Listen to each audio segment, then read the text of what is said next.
Je suis chargé de recherche à l'école des mines de Saint-Étienne et de formation, je suis hydrogéologue. Donc on est au sein de la plaine du Forez, donc on se trouve juste à l'aval de Feurs, donc en rive gauche de la Loire, donc on se trouve exactement ici, et là où on va aller observer justement les impacts de l'incision, on va aller à ce niveau-là, ici où on a des seuils qui apparaissent très nettement.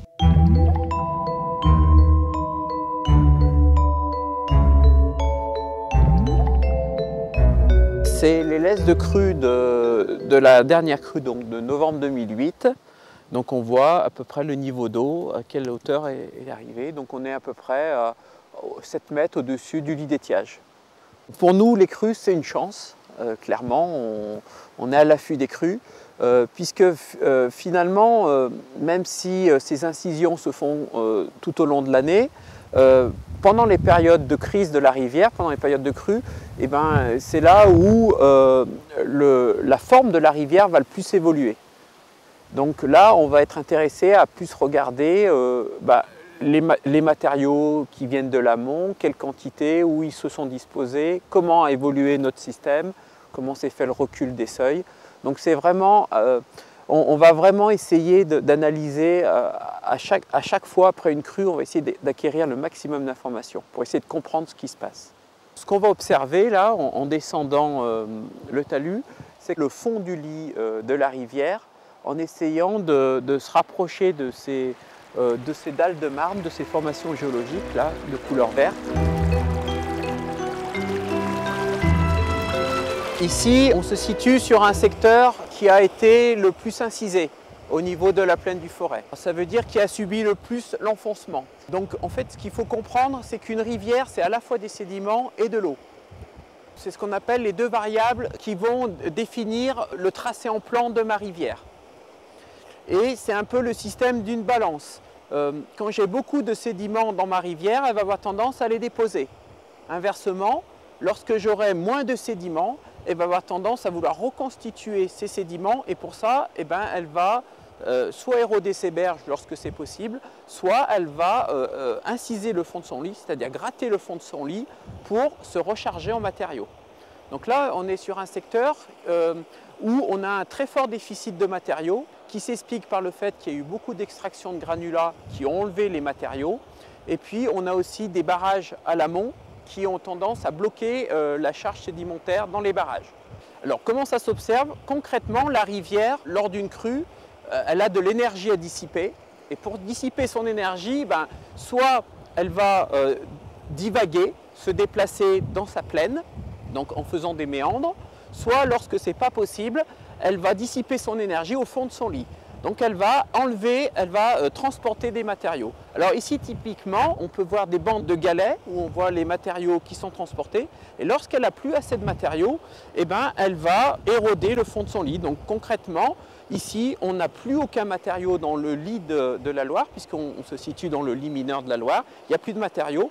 Donc ce qu'elle va faire, elle va éroder le fond de son lit. Donc ici, on est sur des couches géologiques que le fleuve n'a pas déposées. Ce sont des formations du tertiaire qui ont 70 millions d'années, qui correspondent à l'époque où on avait un grand lac dans la plaine du Forez. Donc là, on peut s'amuser à prélever un morceau donc, du socle. Donc on voit que ce sont des argiles qui peuvent être carbonatées, donc elles sont de couleur verte. Donc c'est ce qu'on appelle les marnes vertes. Et on voit qu'elles affleurent en grandes dalles. Donc vous voyez les grandes dalles. Et on voit qu'elles sont très très friables. C'est très difficile d'évaluer l'incision du lit puisque en fait le phénomène a lieu régulièrement, se passe tous les jours, mais surtout comme le matériau n'est pas stocké ici, il est tout de suite emporté. Donc on a un phénomène qui est régulier, qui continue, mais qu'on a du mal à observer.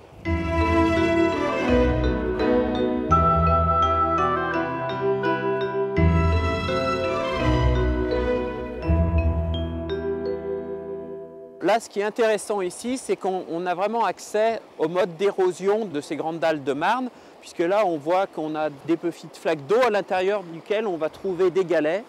Et en fait, les galets vont venir ici abraser la dalle de la Marne lors des hautes eaux. Donc on va avoir des mouvements tourbillonnants et les galets vont venir surcreuser la dalle de la Marne en faisant des formes un peu en forme de marmite. Donc là, c'est vraiment un mode typique d'érosion de ces bancs de Marne.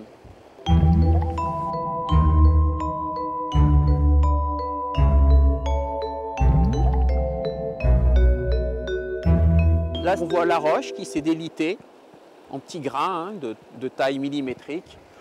Et on voit que lorsque le niveau d'eau va augmenter, ces matériaux-là vont être évacués. Et c'est des matériaux qu'on va retrouver très loin, puisque ça va constituer la charge en suspension.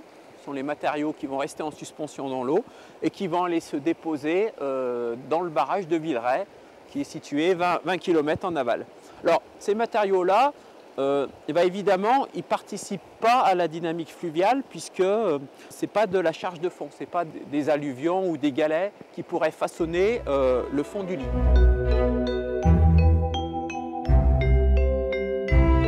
Il y a 150 ans, il faut imaginer que le lit était à peu près autour de 2 mètres au-dessus du niveau actuel, le fond du lit de la Loire. Donc on devait avoir très certainement à peu près 1,40 m, 1,50 m de formation tertiaire qui était surplombée de ces 50 cm d'alluvions qui constituaient le matelas alluvial. Donc c'est vrai qu'il y a 150 ans, le lit coulait beaucoup plus haut.